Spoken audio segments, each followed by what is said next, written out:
Good morning, students. Okay, today we will discuss our next topic, earth magnetism. हम लोग chapter 6 पढ़ रहे थे, मैग्नेटिज्म एंड मैटर। आज हम लोग पढ़ेंगे अर्थ मैग्नेटिज्म। देखो, एक चीज़ आपने पढ़ा होगा कि जो पृथ्वी है वो कैसा बिहेव करती है। It behaves like a magnet, चुंबक की तरीके से बिहेव करती है। बट हाउ, किस तरीके से, तो वो हम लोग आज इस टॉपिक में समझेंगे। देखिए, ये एक हमने फिगर बनाया हुआ है। ये आप देखो इसको, ये एक जोग्राफिक फिगर है, ठीक है। इसमें है क्या कि एक एक्सिस दी गई है, ये वाली, जिसमें नॉर्थ टू साउथ लिखा है, ठीक है, नॉर्थ टू साउथ। अब देखो ये क्या है, ये कैसा बिहेव कर रही है। ये एक एक्सिस है जिसके जिसके एक्सिस के अबाउट अर्थ क्या करेगी, रोटेट करेगी, ठीक है। देखो ये साइन दिखाया हुआ है रोटेशन का। और जो ये स्ट्रेट लाइन है इसको बोलते हैं इक्वेटर लाइन। तो चूंकि मैप में ऐसी मिलती है इसलिए इसको जियोग्राफिक इक्वेटर बोलते हैं, ठीक है। ये चीज़ समझ में आ रही होगी। और सिंपल सा दिखाया क्या है, नॉर्थ साउथ, नॉर्थ साउथ, समझ में आ रहा है। ये देखिए, ये नॉर्थ है और ये साउथ है, ये ईस्ट है और ये वेस्ट है, ठीक है। तो इसमें तो अभी कुछ खास है नहीं, लेकिन जो बताना चाह रहे हैं वो क्या है। देखो, अर्थ में अगर हम लोग देखते हैं, अब हमने ये अपनी अर्थ, देखो हमारी पृथ्वी जो है वो 11.5 नॉर्थ से क्या हुई है, झुकी हुई है। 11.5 डिग्री वेस्ट में क्या है, झुकी हुई है। ये देखिए, ये अर्थ है। और ये कैसा, साउथ और नॉर्थ, साउथ और नॉर्थ। देखना एक चीज़ यहाँ पे समझने लायक है, एनसीईआरटी में यहाँ पे ही नॉर्थ दिया हुआ है, इसी जगह पर नॉर्थ दिया है, यहाँ पे साउथ दिया है, ठीक है। लेकिन मतलब जोग्राफिक नॉर्थ के साथ अर्थ का भी नॉर्थ दिया है और जोग्राफिक साउथ के साथ अर्थ का भी साउथ दिया हुआ है, लेकिन मैंने इसका अपोजिट लिखा है। अभी इसका पीछे रीज़न बताएंगे, होता है ऐसे ही, उन्होंने डायरेक्ट लिख दिया है, ठीक है। अब देखिए, देखो अर्थ क्या होती है। In earth we can find null points. हम कैसे जानते हैं कि अर्थ चुंबक की तरीके से बिहेव करती है, क्योंकि इसमें बहुत सारे नल पॉइंट्स मिलते हैं। आप सोचोगे नल पॉइंट क्या होता है। नल पॉइंट वो होता है कि जहाँ पर, जैसे हमें इस पॉइंट का किसी बहुत अर्थ में बहुत सारी जगहों पर जहाँ पर नेट इलेक्ट्रिक फील्ड जैसे इधर लग रही है, ठीक है, और एक ही जस्ट इधर भी लग रही है, तो यहाँ पे बताओ नेट फील्ड क्या हो जाएगा, नेट मैग्नेटिक फील्ड क्या हो जाएगी, ज़ीरो हो जाएगी। नेट मैग्नेटिक फील्ड क्या हो जाएगी, ज़ीरो हो जाएगी। और ये पता कैसे चलेगा, क्योंकि एक देखो अपने स्कूल में एक डिवाइस है, कंपास नीडल जिसको बोलते हैं, ठीक है। वहाँ पर इसका डिफ्लेक्शन क्या हो जाता है, ज़ीरो हो जाता है। डिफ्लेक्शन, डिफ्लेक्शन मतलब कि सुई किसी भी तरफ बेंड, जो नीडल है वो किसी भी तरफ बेंड नहीं होती है। इट मीन्स कि वहाँ पे क्या मिल रहा है, नल पॉइंट मिल रहा है। अगर किसी भी तरफ एक्सिस होती है तो नीडल क्या होती है, उस तरफ शो करती है। समझ जाते हैं कि इस तरफ नॉर्थ है, इस तरफ साउथ है, ठीक है। और कंपास नीडल का यूज़ करते हैं शिप में डायरेक्शन को पता करने के लिए, ठीक है। तो देखो एक है, अब क्या है, ज्योग्राफिक मेरिडियन। अब हमने इसको एक प्लेन मान लिया, सिंपल सा है, कुछ नहीं करना। एक प्लेन ये मान लिया, एक प्लेन ये मान लिया, क्योंकि फिजिक्स में कोई भी चीज़ आपको प्लेन मान कर ही करनी पड़ती है। देखो, एक ये ज्योग्राफिक मेरिडियन इसको बोल दिया और एक ये अर्थ का है, ठीक है। दो प्लेन ले लिया है, एक्स प्लेन और वाई प्लेन। किसी को भी आप एक्स मान लो, किसी को भी वाई मान लो, इससे कोई प्रॉब्लम नहीं है, ठीक। अब देखो, मैग्नेटिक डिक्लिनेशन क्या होता है, मतलब कि झुकाव किस तरफ है। देखो 10 डिग्री इस तरफ जो क्या है, झुकाव है। यानी कि अगर मैं बात करूं तो इस फिगर में 10 डिग्री बेंड हुआ है, इंक्लाइंड है, झुकाव है।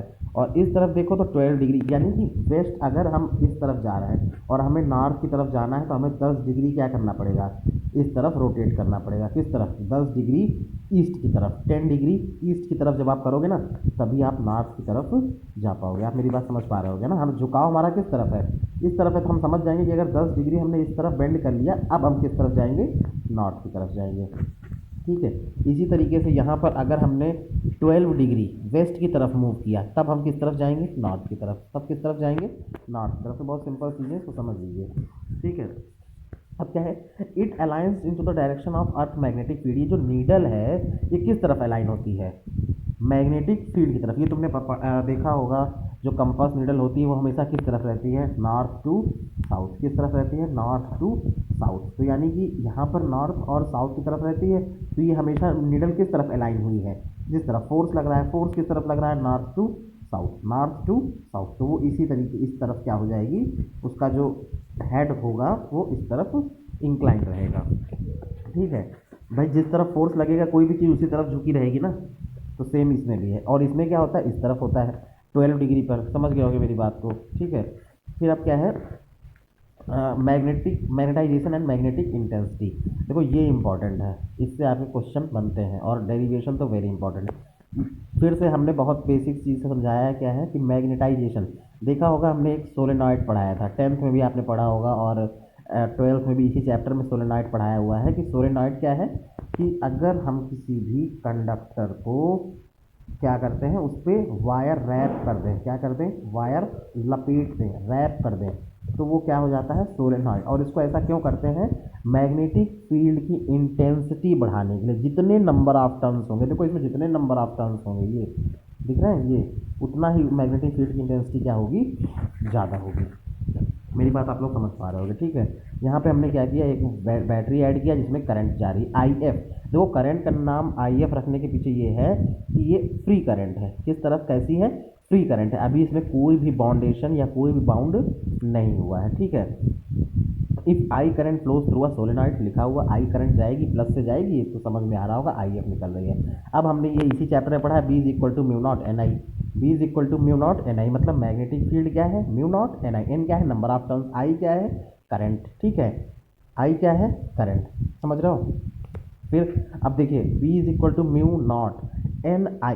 अब हमने इसकी जगह पे क्या लिख दिया, एन आई अपॉन एल का। तो ये आपने क्या अलग कर दिया, अलग नहीं किया बेटा, क्योंकि current per unit length, current per unit length, per unit length, एक लंबाई पे निकालते हैं ना, एकांक लंबाई पे निकालते हैं ना हर चीज़, per unit length, per unit length, तो वही कर दिया एन आई अपॉन एल, बाकी कुछ भी नहीं किया, ठीक है। तो देखो एन आई अपॉन एल को हमने क्या लिख दिया है, आई एफ। आई एफ मतलब free current, free current per unit length, free current per unit. Free current क्यों कह रहे हैं, क्योंकि अभी इसमें एक करंट और आएगी जो कि बाउंड करंट होगी, और बाउंड करंट का यूज़ हम लोग देखेंगे कि जब हम इसी सोलेनॉइड में एक दूसरा मटेरियल जब इंटर कराते हैं, तो उसके अंदर किस तरह की प्रॉपर्टी आ जाती है, मैग्नेट की प्रॉपर्टी आ जाएगी। ये आपको एक सब कंडक्टर दिख रहा होगा, इसमें जब रखा ना, तो इसमें क्या आ गया, मैग्नेटिक प्रॉपर्टी आई। अब इसको जब बाहर निकालेंगे ना, तो ये कैसा बिहेव करेगा, एज अ मैग्नेट बिहेव करेगा। नॉर्थ टू साउथ में दो पोल डेवलप हो जाएंगे। तो वो किस तरीके से होता है, वो मैं तुमको ये बता रहा हूँ कि इस तरीके से किसी भी चीज़ को मैग्नेटाइजेशन किया जा सकता है, ठीक है। तो I is equal to free current हो गई। अब देखिए नाउ कीप नॉर्मल मटेरियल, अब हमको क्या करना है, इसमें नॉर्मल मटेरियल को सोलेनॉइड में इंटर कराना है। ये देखिए, ये हमने इस तरफ से क्या कराया है, इंटर कराया है, ठीक है। किसी भी तरफ से करा दो, उससे कोई इशू नहीं आता है। तो ये एक मटेरियल, अब देखो इसमें क्या होगा, जब नॉर्मल मटेरियल इंटर कराया है तो इसमें एक मैग्नेटिक फील्ड सेटअप हो जाएगी। देखो ये दिख रही होगी, इसमें एक मैग्नेटिक फील्ड सेटअप हुई है, ये देखिए, ये दिख रही है, ये छोटी छोटी जो ऐसे दिख रहा है, इसमें भी क्या हो गई, मैग्नेटिक फील्ड सेटअप हो गया है। अब इसका यूज़ क्या है मैं बताऊंगा अभी किस तरीके से हो रहा है। देखो एक एक्सटर्नल मैग्नेटिक फील्ड थी, एक्सटर्नल मतलब फ्री वाली आप देख रहे होगे, ठीक है। उसने क्या कर दिया है, मैग्नेटिक फील्ड, देखो मैग्नेट है तो उसमें क्या हो जाएगा, मैग्नेटिक डाइपोल मोमेंट होगा, होगा कि नहीं होगा। ये हमने पढ़ा हुआ है कि अगर कोई भी मैग्नेट है तो उसमें क्या होगा, मैग्नेटिक डाइपोल मोमेंट आ जाता है। देखो सभी में होता है। अगर तुम सोचोगे कि क्या कोई भी आयरन की स्ट्रिप रखी हुई है तो क्या उसमें मैग्नेटिक डाइपोल मोमेंट नहीं है, लेकिन वो फ्री मैग्नेटिक डाइपोल मोमेंट है, समझो ऐसे, ये इस तरीके से है। तो इसमें अभी फ्री है, फ्री मतलब कि कुछ इस तरफ है, कुछ इस तरफ है, कुछ इस तरफ है, कुछ इस तरफ है, और मिला के नेट क्या है, ज़ीरो। लेकिन अब हम इसी को अलाइन कर दें, करंट लगा दें, करंट अगर हमने ऐड कर दिया तो करंट डायरेक्शन इस तरफ हो गई, करंट डायरेक्शन इस तरफ हो गई, मतलब सारे के सारे किस तरफ हो जाएंगे, अब मैग्नेटिक डाइपोल मोमेंट इस तरफ हो जाएगा, समझ रहे हो ना। जिससे किसी भी चीज़ में फोर्स लगा दोगे तो वो उसी फोर्स डायरेक्शन में हो जाता है, और जब तक नहीं लगाओगे तब तक उस पर नेट फोर्स क्या रहेगा, ज़ीरो रहेगा। तो वही हमने किया है, फ्री मैग्नेट, फ्री करंट से हमने उसको अलाइन कर दिया। अलाइन मतलब उसको एक दिशा दे दिया है, ठीक है। External magnetic field aligns the magnetic dipole moment. अब देखो इट हैज़, मैंने दिखाया है करके, ये देखो नॉर्थ साउथ जनरेट हुआ है, लेकिन नेट मैग्नेटिक डाइपोल मोमेंट क्या है, ज़ीरो है। क्यों, क्योंकि अभी किसी भी दिशा में अलाइन नहीं हुआ है। और अब क्या देखेंगे कि मैग्नेटाइजेशन, मैग्नेटाइजेशन ये एम है बेटा, ठीक है, एम इसे शो करते हैं, इज इक्वल टू क्या है, M upon V, M upon V, यानी कि मैग्नेटिक डाइपोल मोमेंट पर यूनिट वॉल्यूम, वॉल्यूम। तो एम हमने अभी निकाला, एम इज इक्वल टू क्या होता है, एन आई ए। और यहाँ पे अब देखो कौन सी करंट हो जाएगी, इसमें बाउंड करंट हो जाएगी। क्यों, क्योंकि देखो फ्री ने इसको क्या कर दिया है, बाउंड कर दिया है। फ्री के द्वारा ही बाउंड जनरेट होती है, फ्री के द्वारा ही क्या हुई है, बाउंड करंट जनरेट हुई। अब इसको हम आई एफ ना कह करके आई बी कहेंगे। तो एक चीज़ याद रखना है कि अगर किसी भी सब्सटेंस में, कंडक्टर में मैग्नेटाइजेशन प्रोड्यूस करना है तो दोनों करंट की ज़रूरत होगी। कौन कौन सी, फ्री करंट की भी और बाउंड करंट। अगर फ्री नहीं होगी तो बाउंड करंट उसमें जनरेट नहीं होगी। समझ पा रहे हो मेरी बात को? जो भी नहीं आएगा हम डाउट क्लास लेंगे, उसमें आप लोग पूछिएगा, ठीक है। अब देखिए, तो फ्री बाउंड करंट हो गई, तो अब इसको हमने बी नाम दे दिया, N I B upon N I B A. M is equal to क्या होता है, एन आई ए होता है, तो एन आई बी ए कर दिया, बस बाउंड करंट के लिए बी लगा दिया। वी तो वी होता ही है वॉल्यूम, वॉल्यूम को क्या लिख सकते हैं, एरिया इंटू लेंथ। देखो एरिया इंटू लेंथ लिख करके ए से ए क्या हो गया, कैंसिल आउट हो गया। बचा क्या हमारे पास, N I B upon L. ये तो आप समझ पा रहे हो ना, वॉल्यूम को क्या कहते हैं, एरिया इंटू लेंथ। भाई क्या होता है, एल बी एच होता है। ये तो बहुत बेसिक चीज़ है, length into breadth into height होता है। तो लेंथ इंटू ब्रेथ को क्या लिख सकते हैं, एरिया लिख सकते हैं, और एच क्या है, लेंथ है, तो ए इंटू एल लिख दिया, ठीक है। और ए से ए क्या हुआ, कैंसिल आउट हुआ। बचा क्या, N I B upon L. अब ये क्या हो गई है, बाउंड करंट। ये हमारे पास क्या आ गई है, बाउंड करंट, आई बी। ये आई एफ नहीं है, बाउंड करंट है, ठीक है। तो देखो I B is equal to bound current per unit length. I F क्या था, free current per unit length. अब टोटल मैग्नेटिक फील्ड निकालना है, तो बी इज इक्वल टू क्या हो जाएगा, magnetic field, free free magnetic field और बाउंड मैग्नेटिक फील्ड। दो मैग्नेटिक फील्ड जनरेट हुई ना, एक फ्री करंट के द्वारा और एक बाउंड करंट के द्वारा, ठीक है। तो टोटल कैसे निकालोगे, दोनों को ऐड कर दोगे, B F plus B B, यानी कि एफ मतलब फ्री करंट, बी मतलब बाउंड करंट। तो देखो वैल्यू पुट कर दिया, B is equal to mu naught I F plus mu naught I B. तो म्यू नॉट कॉमन ले लिया, आई एफ प्लस क्या आ जाएगा, I F plus I B, I F plus I B. अब देखो I F plus I B की जगह हम लोग क्या पुट कर सकते हैं, आई बी क्या है, आई बी के द्वारा ही मैग्नेटिक डाइपोल मोमेंट जनरेट हो रहा है, ठीक है। तो इसमें एम लिख दिया, एम स्मॉल एम। अब देखो यहाँ से ट्रांसफर कर लो, बी म्यू नॉट तो नीचे ले आओगे क्योंकि मल्टीप्लाई में है, तो बी अपॉन म्यू नॉट, और ये प्लस एम है तो इधर आएगा तो माइनस एम हो जाएगा, is equal to I F. Is equal to क्या हो जाएगा, आई एफ हो जाएगा, ठीक है। ये आप समझ रहे हो ना, एम कैसे आया बेटा, mu naught M, M is equal to mu naught M, इसी की जगह पे एम रखा हुआ है। तो आई एफ को हम यहाँ पे लिखते क्या है, मैग्नेटिक इंटेंसिटी। क्या लिखते हैं, एच से डिनोट करते हैं, मतलब मैग्नेटिक इंटेंसिटी। इंटेंसिटी मतलब समझ रहे होगे तीव्रता, कितना उसमें इंटेंसिटी आई है।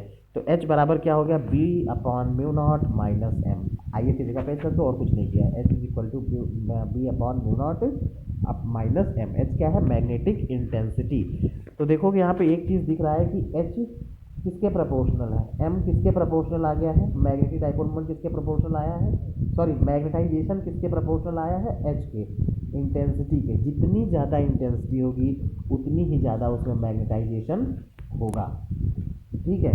तो अब डायरेक्टली प्रोपोर्शन हटाओगे तो ये साइन आया है, स्काई एम इसको बोलते हैं, स्काई एम इसको होता है। इसका मतलब क्या है, डाई मैग्नेटिक ससेप्टिबिलिटी। ये आपने 11th में पढ़ा होगा material, diamagnetic, paramagnetic, ठीक है।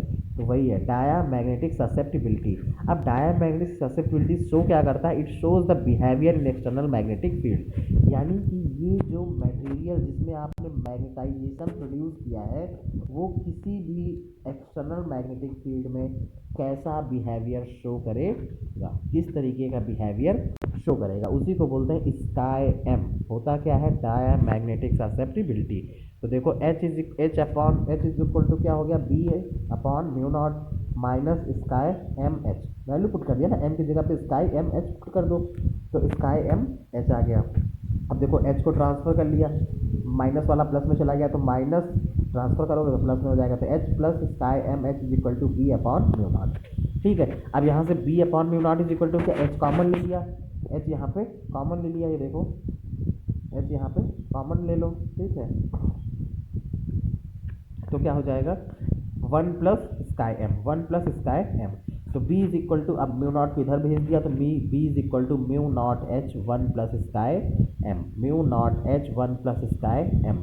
अब देखिए यहाँ पे एक चीज़ समझने वाली है कि b इज इक्वल टू इतना आया, हमने लिख दिया केवल म्यू। म्यू बेटा इसलिए लिखा है क्योंकि ये जो पोर्शन है आपका, ये एक मिनट में दिखा रहा हूँ, ये म्यू नॉट और ये 1 plus M, mu naught 1 plus M है क्या, ये क्या है, म्यू क्या है आपको पता है ना, परमियाबिलिटी इन फ्री स्पेस। क्या है, म्यू नॉट फ्री स्पेस में है और म्यू क्या है, बाउंड में है। तो यहाँ पर तो हमने सारी चीज़ें बाउंड में निकाली हैं, इसलिए हमने इसको म्यू कर दिया है। क्या कर दिया है? म्यू।